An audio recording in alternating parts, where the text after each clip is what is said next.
Hey, everybody. Welcome to the B2B Revenue Leadership Podcast.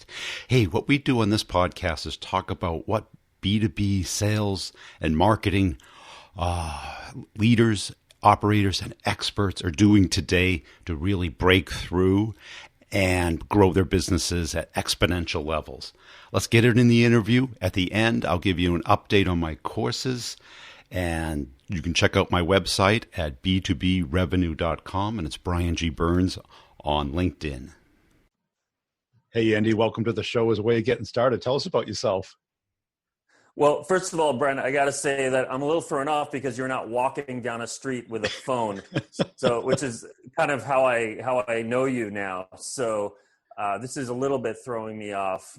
Good to see that that's not you. It's not what I do all day. Yeah. So I'm in San Francisco area, and I work with leadership teams on the strategic narrative, which is, the story everyone's telling. And obviously, the sales story to me is the core story, and so there's hopefully a little overlap in what we're interested in. Right, because I think it's kind of the core thing, and pretty much something that almost everyone gets wrong. Because what you see when you go to everybody's website is the buzzword explosion, looks exactly like the competitors. You can't tell the difference, and people might like one color better than the other.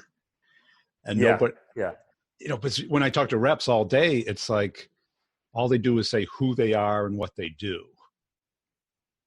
Right. And this is the describing thing. So I think it was Ronald Reagan, who I was actually not a huge fan of when he was the president, but he did say one thing that was really great, which was at least it's attributed to him, which is if you're explaining, you're losing.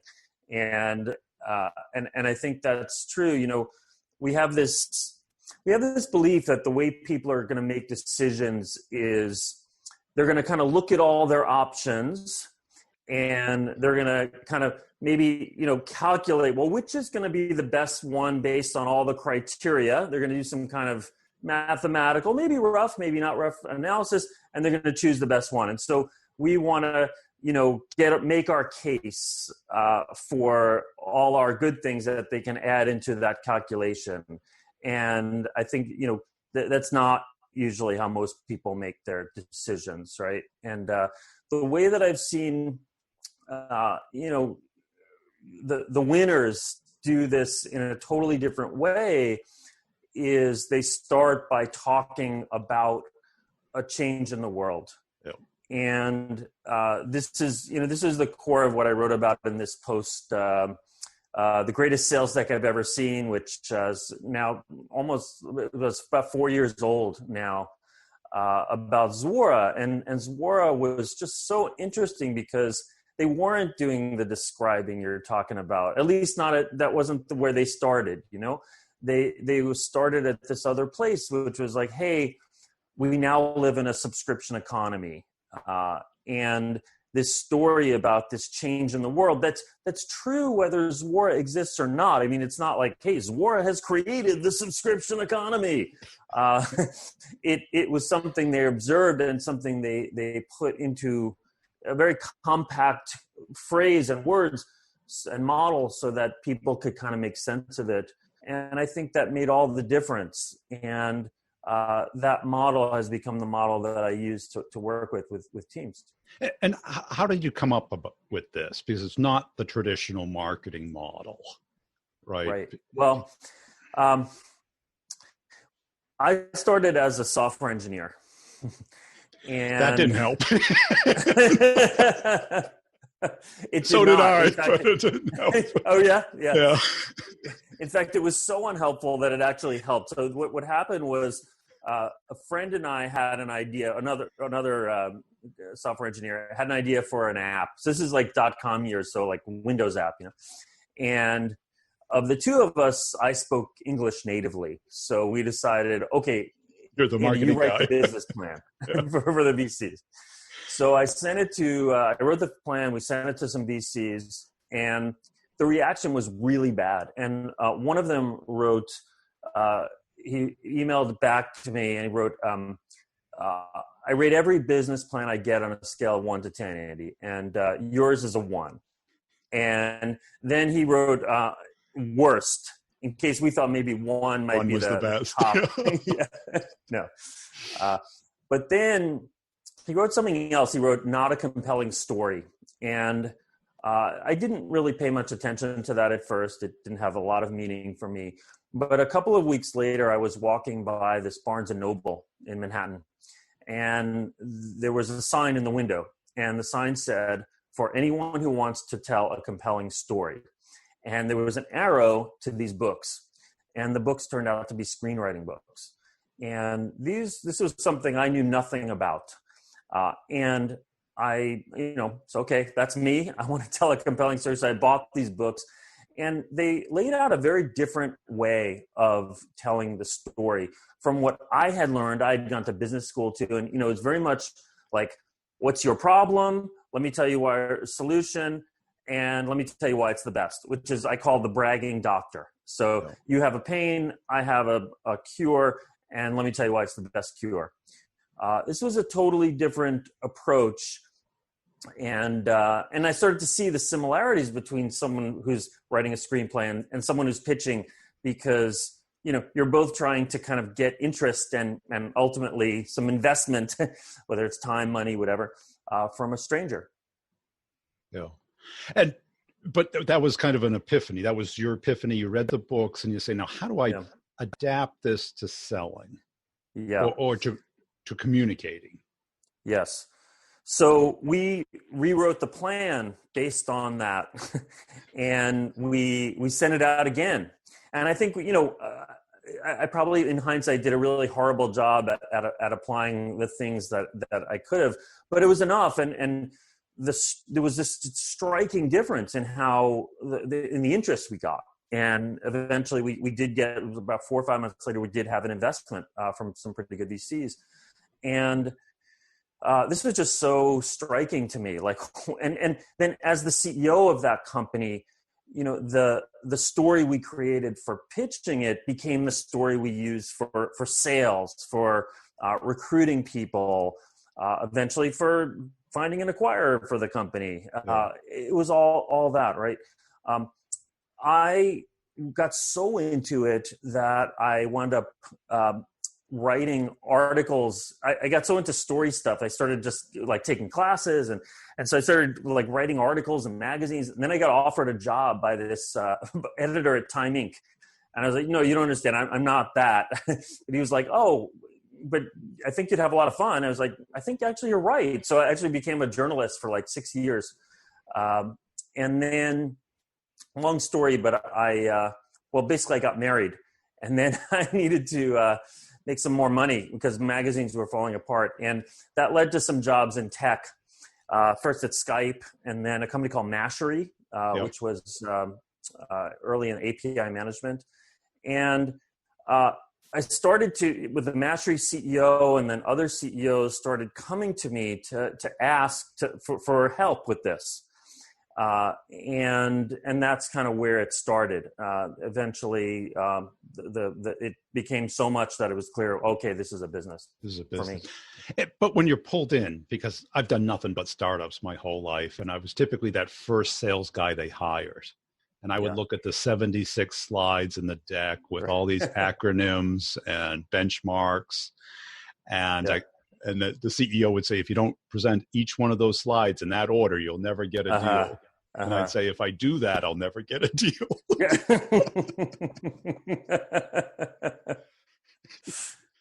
Of course, yeah. You got to say that. Yes.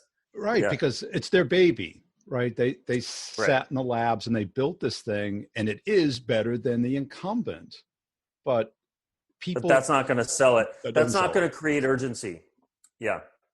And people aren't going to remember, what is it? How is it different? Why am I not already all set the way I am? And, yes. And most of my students are in kind of like the cybersecurity space. the most competitive space.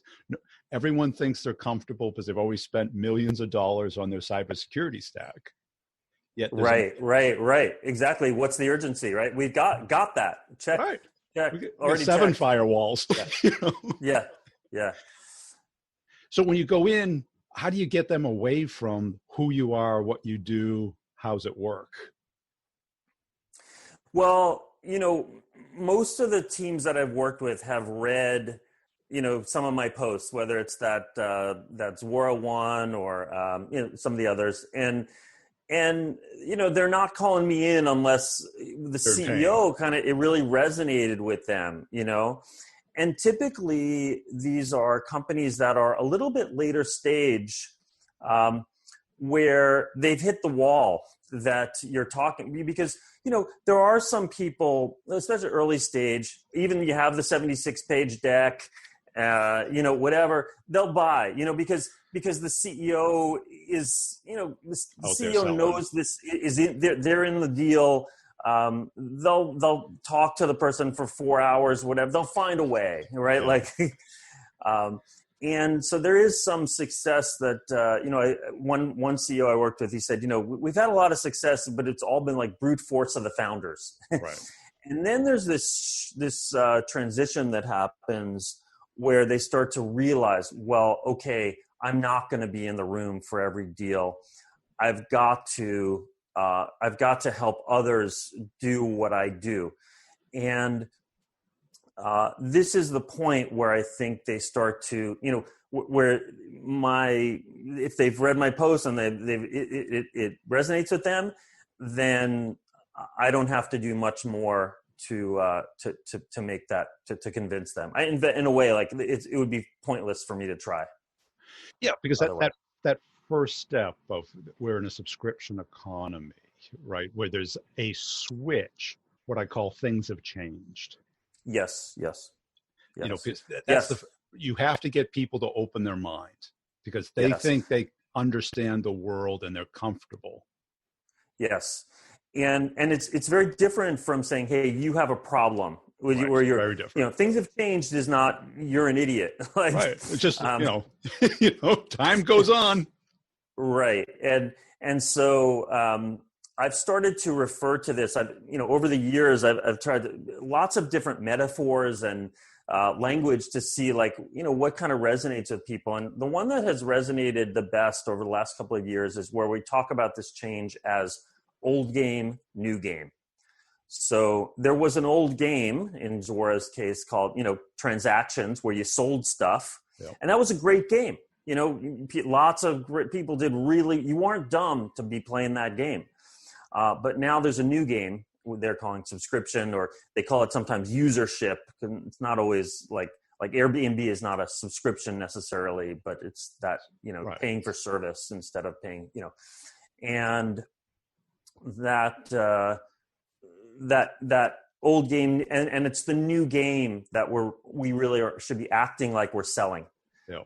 If you interact with Zuora, most of the communication is, this subscription economy thing. It's not like, let me tell you how great Zuora is. That's changed a little bit actually, but in general, that's true. You mentioned cybersecurity. There's a company that I worked with called MedCrypt. They're a pretty small startup, but past Series A now in San Diego. And they're in, as their name would suggest, the medical device security. And they had exactly the issue you're talking about, where they would go to these vendors and they'd say, hey, you got to have medical device security. And they're like, yeah, we got that. We got that covered. And, what it turned out was they had, I don't know, a password to get into the CT scanner or whatever, or the surgical robot. And this is,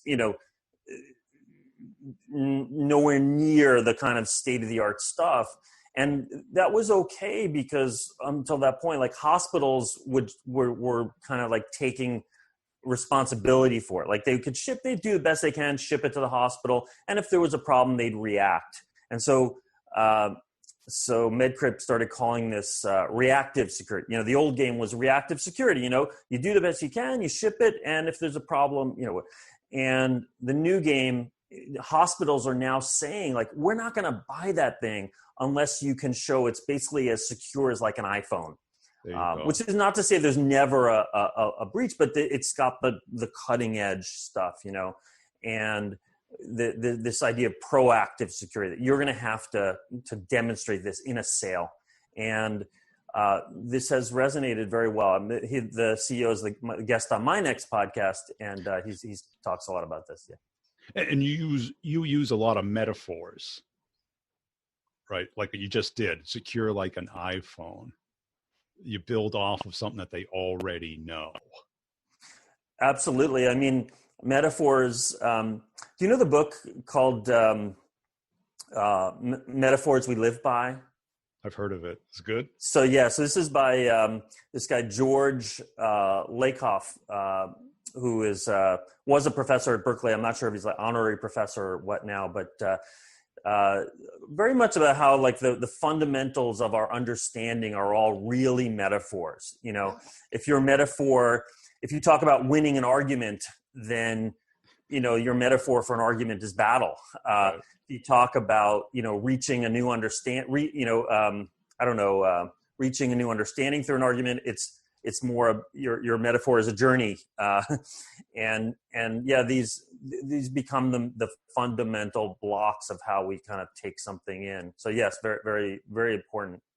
And that's it, because I've always found, when I got into a new sales job, if I could build that, things have changed, and then a metaphor, and not show the 50 features, find the one thing that they care about, and let them live with that. Let them percolate on that.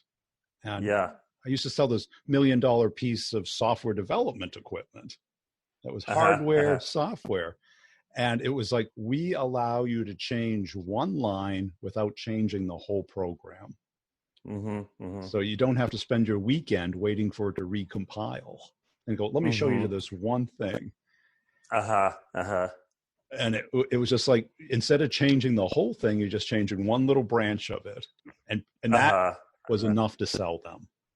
That's great. That's great. And how did you come to this things have changed thing? Where was that? Where did you sort of develop that? It was millions of presentations, because I went from developer to kind of, before there were SEs, I was the guy, sales reps would go, Brian, come on, let's go tell them how this works. And I was the guy standing up there trying to communicate this. How are we different? And I'd get frustrated when they didn't get it. And trying to break it down, either a metaphor of what's it like before, how's it different, and why does it matter to you? Yep. And to me, like this question, why are we different?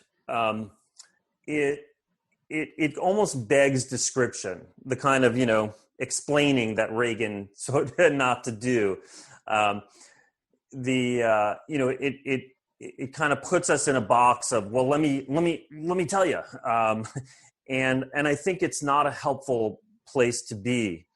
And because I think what people ultimately take why we're different is not something we cannot answer the question directly. We just have to be different.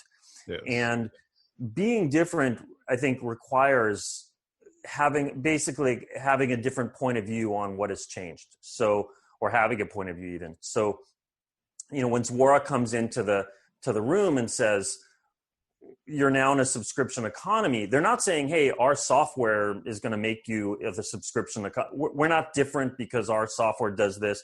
We're not, better than we're not even talking about other companies.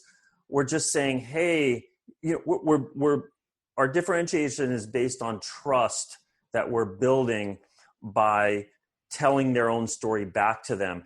Do you know this book, Never Split the Difference by Chris Voss? Yeah, he's been on the show. Oh, great. Oh, cool. He is, well, that makes me feel even more honored to be on your show, because that book, I think, has helped me sell and understand my work more than any other book.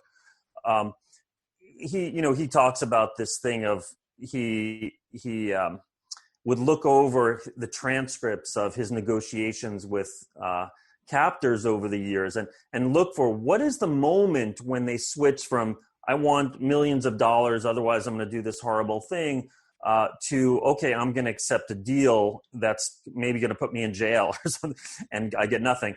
And it was always when the negotiator says the captor's story back to them. So, okay, your cause is being disrespected in ways A, B, and C. And the person would say, oh, you forgot D and E. Okay, let me start again. And eventually the person would say, yeah, that's right. And this would seem like a small thing, but it's the moment where the person on the other side says, yes, you get me. Yes. And this, I think, is the why we're different. We can't say we're different because we get you. We just have to show them that we get them in a vast way.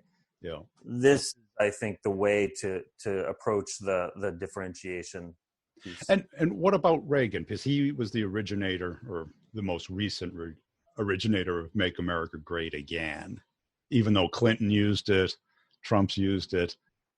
And I think it was used even way before that too. Lincoln used it.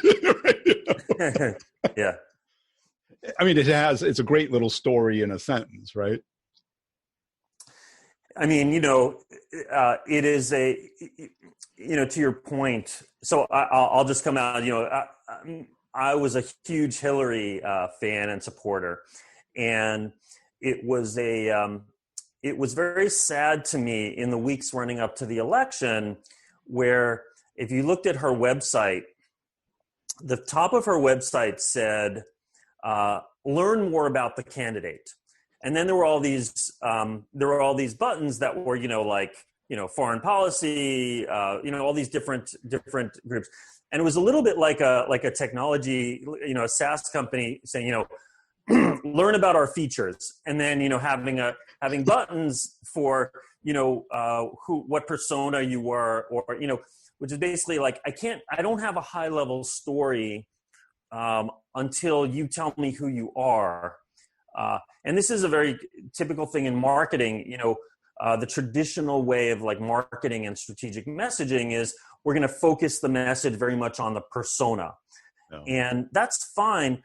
Except then, unless you have a high level story to bridge them all, then you're kind of come off as very schizophrenic. And salespeople have to remember these 15 different, for this persona I got to say this, and this persona I got to say this. How can I think I give Trump, the incumbent, one very, very. I have a hard time even saying the full word. I give him one kudos that he really saw that as his job, to have this high level story.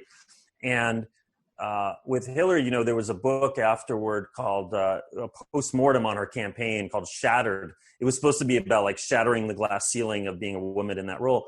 Yeah. It wound up being a different kind of shattered dream. But you hear time and again the staff looking to her for what's the story as the leader, what's this high level, and her saying that, sorry, could you tell me, you're the experts.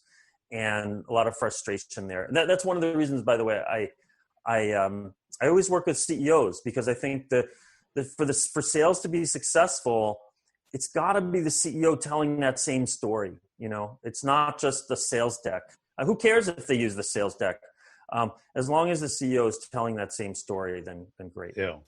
And one of the cyber companies I worked at, I was in the third round of salespeople. Right. So the C round of funding, they were 2 million. When I showed up, I had the 75 slides, and I go, I don't know what we do. I'd go and I'd present it, and they go, we're all set. We got 7 firewalls. We don't, I don't understand why we need yours. Yeah. And I go, I don't either. I'd sit down with the CEO. I go, well, how are we different than Barracuda? How are we different than Cisco and Juniper? And he goes, well, they don't do what we do. So what do we do different? Right. And he would tell me, and then I built a metaphor. I go, we're the X-ray machine at the airport. Mm-hmm. Okay. And what I think your metaphor is getting at is not like what is different about our features, but what is the different game that we let them play? Yes. So yeah, you want to play that old game? Well, Barracuda is going to be great for that. I'm just taking your example. You want to play this new game that, by the way, all the winners are playing already? Yeah. Well, then, yeah, let's talk about our stuff. Yeah. And yeah. Go ahead. No, go ahead. Yeah. Wait, now, let's say you get the new state, a little bit of FOMO, some metaphors, and then there's what, the promised land, the outcome that they're looking for. So every game has an object. Every game has a kind of goal that you win, right? And as we said, like, people don't make decisions based on what are all my options. They don't. Right? How do they make decisions? They make decisions based on a story in their head. Yeah. It's a kind of heuristic for what I should do. And this story is very much game structured in my opinion. So, and from what I read in sort of the literature of psychology and behavioral economics,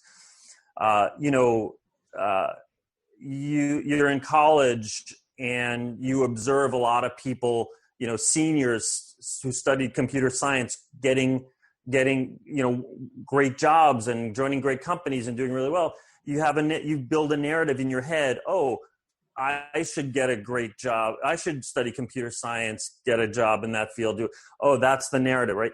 And in each of these narratives, there's a goal. There's a goal state, and the goal state is motivating. So maybe the goal state in that situation is get a job at a tech company when I graduate, and that goal state is what then guides my decisions. Okay, I'm going to take this class and not this class. I'm going to, buy this and not that.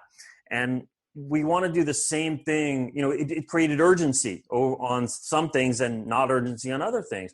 We want to do the same thing with the buyer. The buyer, if the buyer is not seeing urgency, they're not going to see urgency by us continuing to say, oh, let me tell you why we're better. Or also, you have a problem. This is a big problem. They're still not going to see the urgency, right? Like, no matter how much challenger sale scare tactic we throw at them, the only way they're going to see the urgency is if the story in their head shifts to a new goal. So the subscription economy story, Zuora outlined the goal to say, hey, turn your customers into subscribers. It's kind of encapsulating that new game in a very crisp goal state.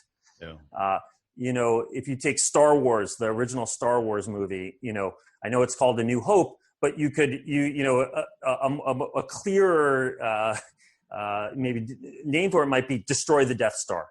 That's the goal. That's the goal of the movie, right? And we're looking to do the same thing. Whatever this new game is that we're talking about, we're saying, hey, so we asked a simple question at our company. What would it take for you to turn your customers into subscribers? And we better get them nodding and saying, yeah, that's what I want to do. And if we haven't gotten that, well, something's wrong, because either they're not the right prospect, we haven't defined that goal state properly, or whatever, because then they haven't signed up for that future that they want, and we got to do more work. And do you see any particular great examples of companies doing this really well? Yeah, so so there's a bunch that I write about a lot. So Zuora, obviously, I wrote about a lot. Drift was a company that I think did this extremely well, especially at the beginning, where they said, "Hey, old game, people, gated community, yeah. Old game, people will put up a form, put up a form on your website, Yeah, people will fill it out, take the time to fill it out. They'll wait a few days as you sit around deciding, are they worthy to interact with them? That was a great game, Forms, which is, they summarize that as the game of later. I'll interact, I'll ask you for information, and you'll get back to me later. And now, through people's experiences as consumers, whatever, our expectation has changed to now. The expectation of your customers, you will engage with them now in a conversation. And so they call this new game conversational marketing. And of course, the initial tool they put out there was this chatbot for your website, right, where someone shows on your website, and there were like 20 companies, I don't know 20, but there were a whole bunch of companies doing this. Yes. But no one told the story like this. Everyone was just like, oh, here's another channel for you to do marketing. And it's just like, oh, and you can engage with them faster. They didn't say this, the world has changed story. Right. And this, I think, Drift is now a kind of growing, I don't know, unicorn or unicorn to be or next level, whatever. Whereas all these other companies are just like little tool companies for the most part. Right. And now every web development tool has a chat bot. Yes. So if you play the chatbot game, you don't have a chance. Exactly. Right. What do we do? Right. And you're down here versus up here. You don't remember down here. Yes, exactly. And it turns it into, a lot of these things you're selling, the teams you're working with are selling, and me too, they're complicated, considered sales where they're going to need executive buy-in. And those executives are going to need the story too, right? And so do you want this person, there's going to be an internal pitch. Do you want them pitching, these features up, or do you want them pitching a big vision? And, wouldn't it be best to give them that rather than kind of relying on them to kind of come up with it on their own? Right, because they're going to be what I call keyword focused, right? They're going to say firewall, database, bot, conversational analysis, and they're going to be like, we're covered. I think our phone system has that built in. And that's how they think. Yeah. I love your laugh, by the way, Brian. It's great. It's just like my only entertainment. It just captures how absurd the typical approach can be. Yeah. Right, because all I hear from salespeople, I got to work on my messaging. It's like, no, you got to come up with something that's bigger, that, like in your case with your podcast, your mother can understand. Right. Exactly. Yeah. For those who don't know, my mother.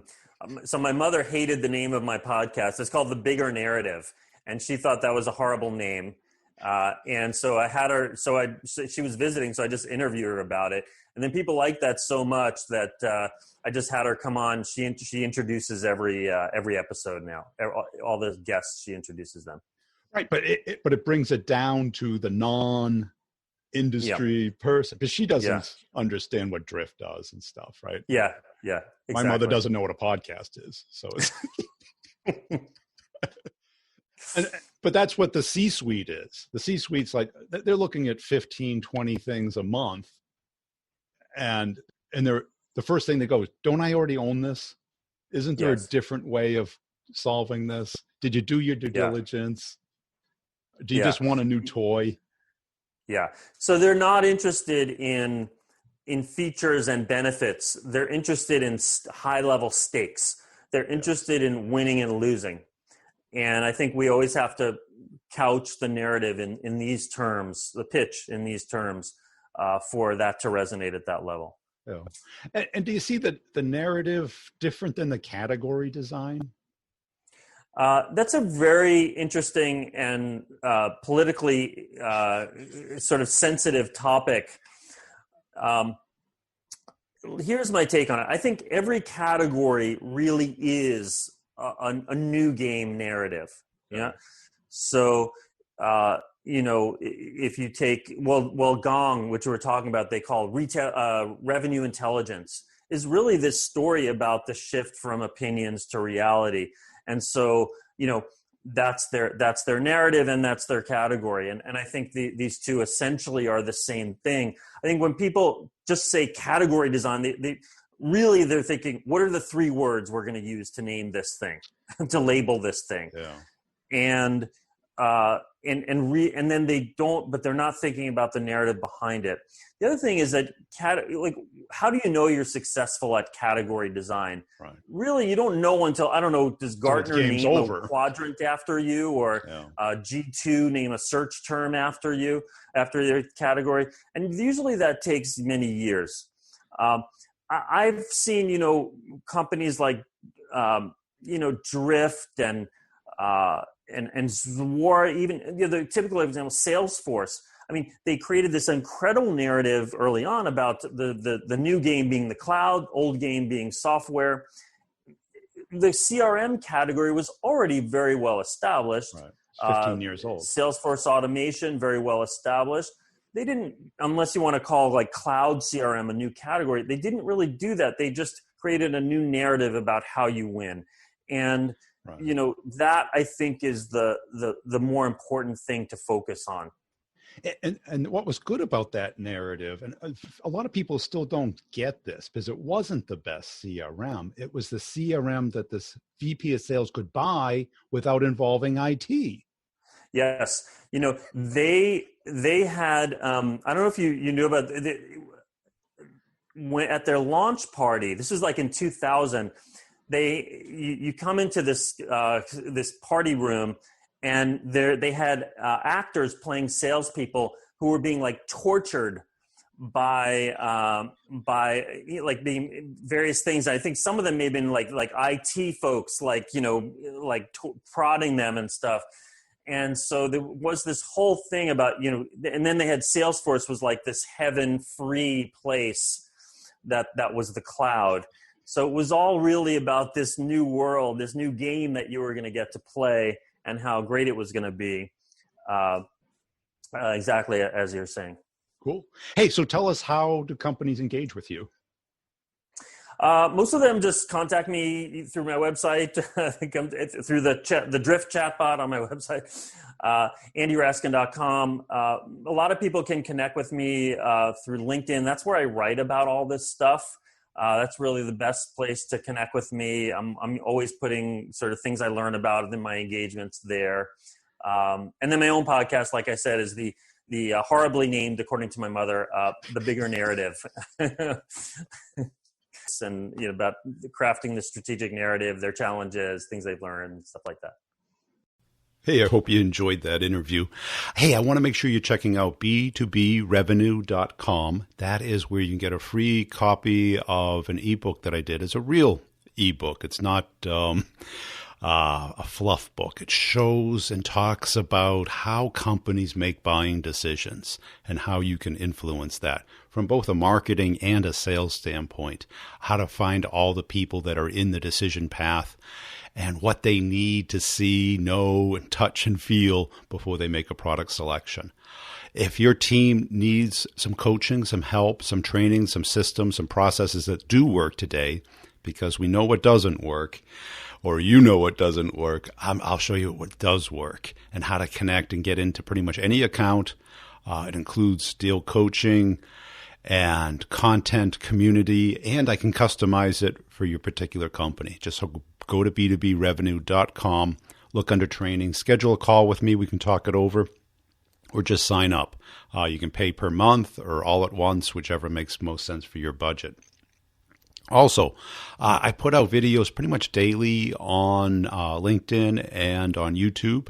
On LinkedIn, it's Brian G. Burns, and on YouTube, it's Brian Burns Sales. Just search for that if you like to consume some video content.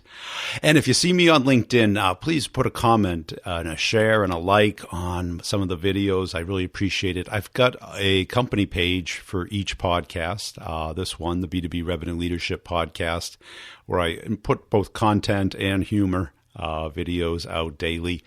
And tell a friend about the podcast. Really appreciate you listening. Check out the show notes for all the partners and the connections you can make there, the coupon codes for the products to evaluate them, see if they're a right match for you.